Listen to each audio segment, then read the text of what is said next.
तो सुख क्या है और दुख क्या है? सुख है तुम्हारे अच्छे कर्मों का फल। क्या है? ध्यान से सुनो, क्या कह रहा हूं मैं? तुम्हारे अच्छे कर्मों का फल है सुख। और दुख क्या है? दुख क्या है? मैं सुन नहीं पा रहा हूं। दुख क्या है? तुम्हारे बुरे कर्मों का ही फल है दुख। तो सुख अथवा दुख, तुम्हारी बीमारियां, तुम्हारे रोग, तुम्हारे संताप, तुम्हारे ऊपर कोई आपदा, कोई विपदा आ गई, इसका कारण क्या है? इसका रीजन क्या है? हाँ, गोस्वामी तुलसीदास जी कहते हैं, बोले काया से जे, शरीर से क्या कहते हैं? बोले काया से जे, बोले पातक होई काया से, पातक होई काया से जे, पातक होई काया से पातक होई काया से जे पातक होई काया से पातक होई बिनु भोगे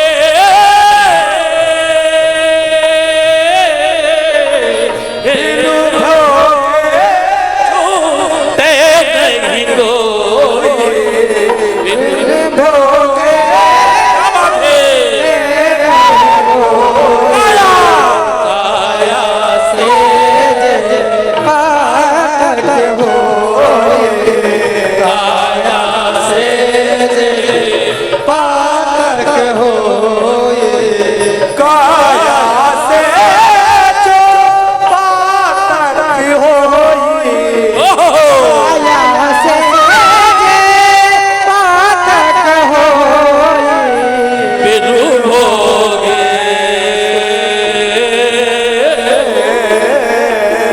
बिनु भोगे छूटे नहीं कोई। बिनु भोगे छूटे नहीं कोई काया से जे पातक होई काया से जे पातक होई बिनु भोगे छूटे नहीं होई बिनु भोगे छूटे नहीं होई तो बोले अवश्यमेव भोक्तव्यम कृतकर्म शुभाशुभम। वेद भी कह रहा है, वेद इसी चौपाई को वेदों ने गाया। वेद कहता है, बोले अवश्यमेव भोक्तव्यम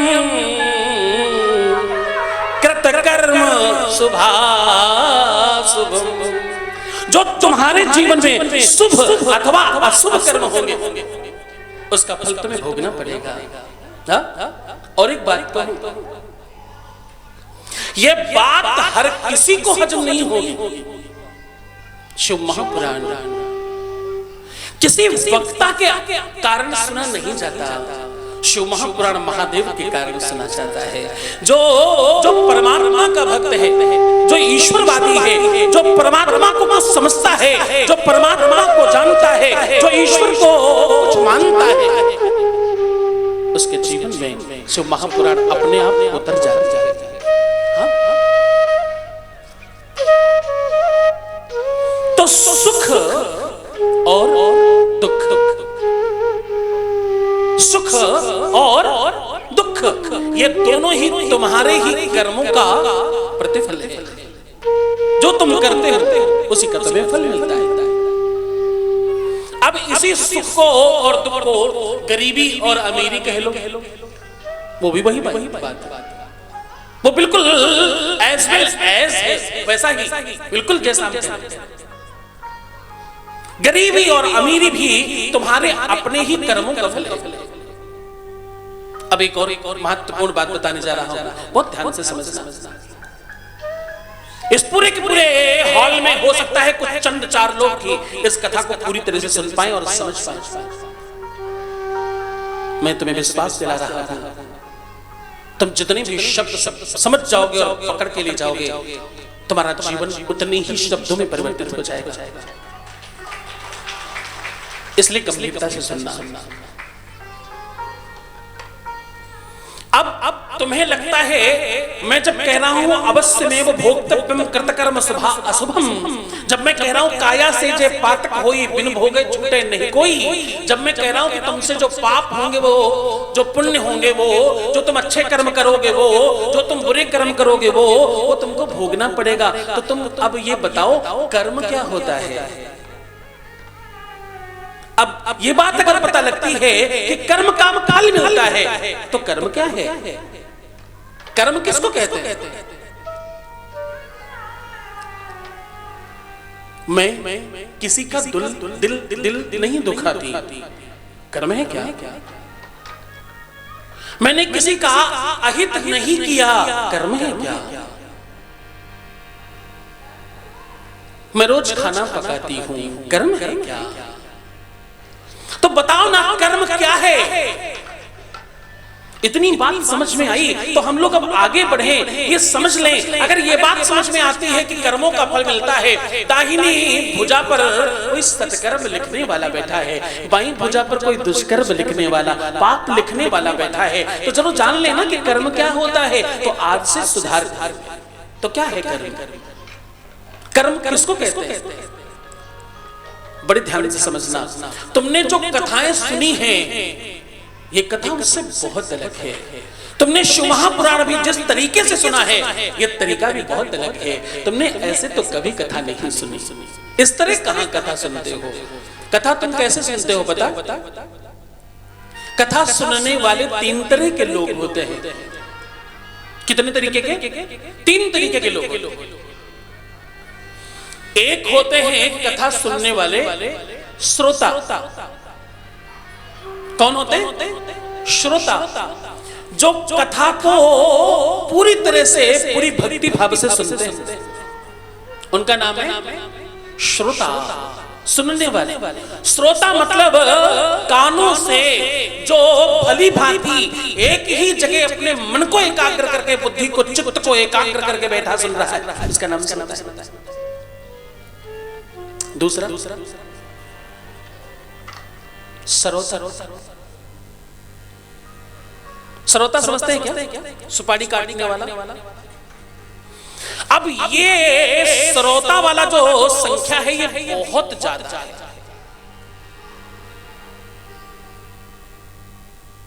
अब इसमें सरोता में सबसे पहले सरोता वो आता है जिसको 0.1% कुछ थोड़ा बहुत पता है भगवान के बारे में। ज्यादा नहीं, 0.1% कुछ पता है। तो सरोता सुपारी काटने वाले को बोलते हैं ना, पता है ना ये बात? तो अब आगे बढ़ रहा है। उसका काम है काटना। तो जैसे ही वो इतना सा भी जानता होगा, तो वो सबसे पहले क्या शुरू करेगा? वो सबसे पहले कौन विद्वान है और कौन विद्वान नहीं है, कौन कम विद्वान है, कौन ज्यादा विद्वान है, कौन और ज्यादा विद्वान है, कौन बहुत बड़ा प्रकांड विद्वान है, इसकी समीक्षा करेगा। कौन? जो 0.1% जानता है। वो समीक्षा किसकी करेगा कि विद्वान कौन है। ऐसे भारी श्रोता इतना सब 0.1% पता है और अपने जीवन में तो वो भी उतारा नहीं होगा, और वो सबसे पहले यही काटना शुरू करेगा। मेरी पिछली कथा महर्षि महेश योगी संस्थान में ही हुई। इसमें कुछ सरोता लोगों की बातें मेरे कान में आई कि महाराज जी ने 7 दिनों में शिव महापुराण का तो पहला पेज भी खत्म नहीं किया। ये क्या कथा है? तो मैंने कहा, मूर्खों, तुम उस भारत वर्ष के रहने वाले हो जहां विवेकानंद जी ने 0 को ही खत्म नहीं किया था 5-7 दिन तक अमेरिका में। यहां जो एक ही जगह को बैठ कर एक शब्द पर बहुत अधिक बोल सकता हो उसको विद्वान कहते हैं। मूर्ख तुम पॉइंट पर जानकार हो, इसलिए तुम्हें समझ में नहीं आता।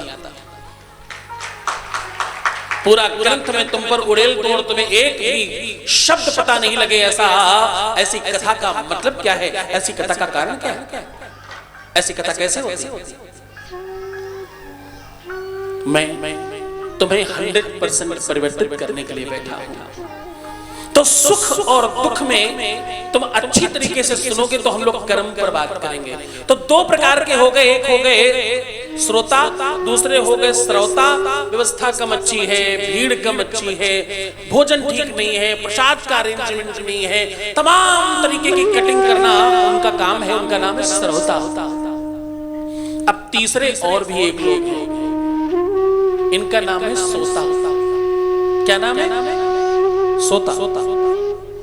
अब ये ध्यान में बैठ जाएंगे, आंख बंद करके पूरी 3 घंटे की नींद लेंगे।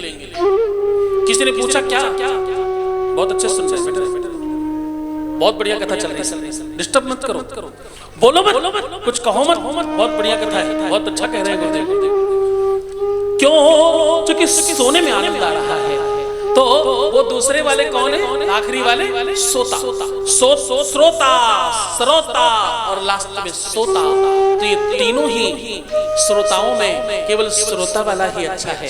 तो तुम अगर श्रोता बने रहोगे तो हम लोग पूरी की पूरी शिव महापुराण पर खूब आनंद से इसका लाभ लेंगे और जीवन यही 5 दिनों में परिवर्तित हो जाएगा। बोले शंकर भगवान की जय। वैसे सोना बुरा नहीं है, इसमें कोई नुकसान नहीं। जब तुम्हारा शरीर सो भी जाता है, उपनिषद कहता है जब तुम्हारा शरीर सो जाता है तो आपकी चेतना जागृत हो जाती है और आप चैतन्य भाव में उस बात को सुन रहे होते हैं। तो अगर यहाँ बैठकर तुम सो भी गए तो भी कुछ तो ले ही जाओगे, इसमें कोई संदेह नहीं। तो अब मैं आपको उस बात पर वापस ला रहा हूं। कर्म तुम्हें मालूम है, तुम जो करोगे और उसका फल मिलेगा। तो कर्म क्या है? कर्म किसको कहते, किसको है?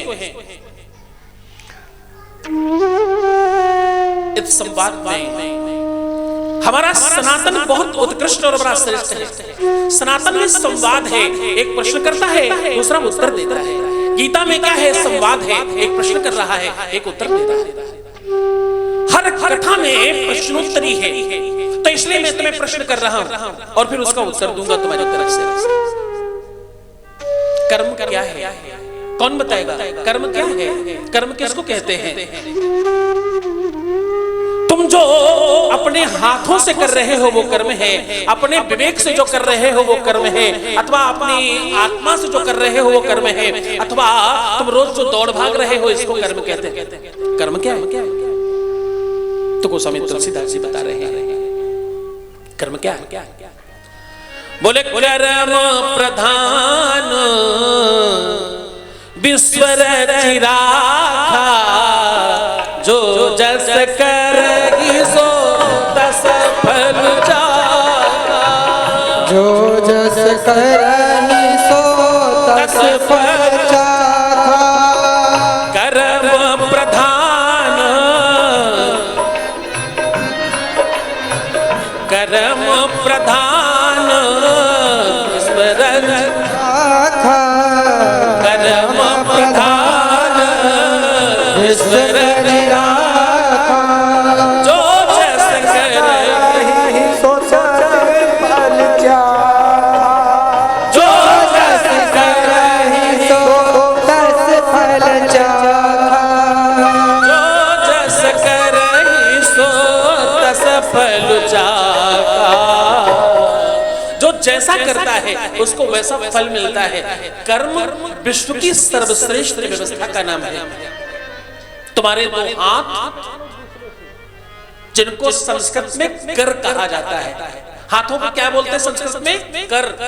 और हाथों के द्वारा किया हुआ काम जो तुम्हारी बुद्धि बोलती है करने को, उसको कर्म बोलते हैं।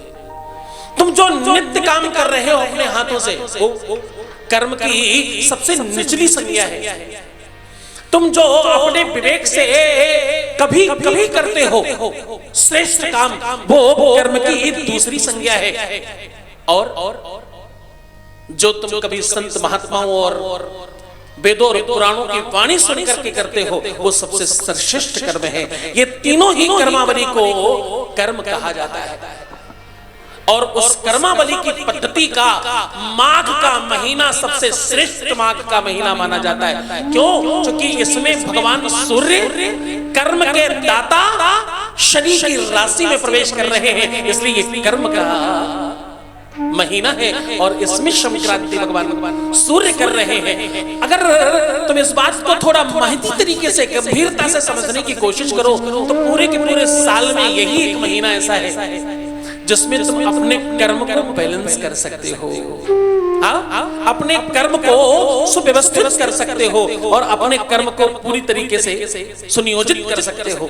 तुम जो पाना चाहते हो, तुम जो लेना चाहते हो और तुम जैसे होना चाहते हो, एक टारगेट बनाओ आज, और आज निर्धारित करो कि तुम अपने जीवन में क्या चाहते हो, तुम्हें चाहिए क्या, तुम्हें होना क्या है, तुम जीवन में क्या चाहते हो और कितना चाहते हो, कैसे चाहते हो, कब चाहते हो, कहां चाहते हो और क्यों चाहते हो। इसका जवाब तुमको निकालना पड़ेगा।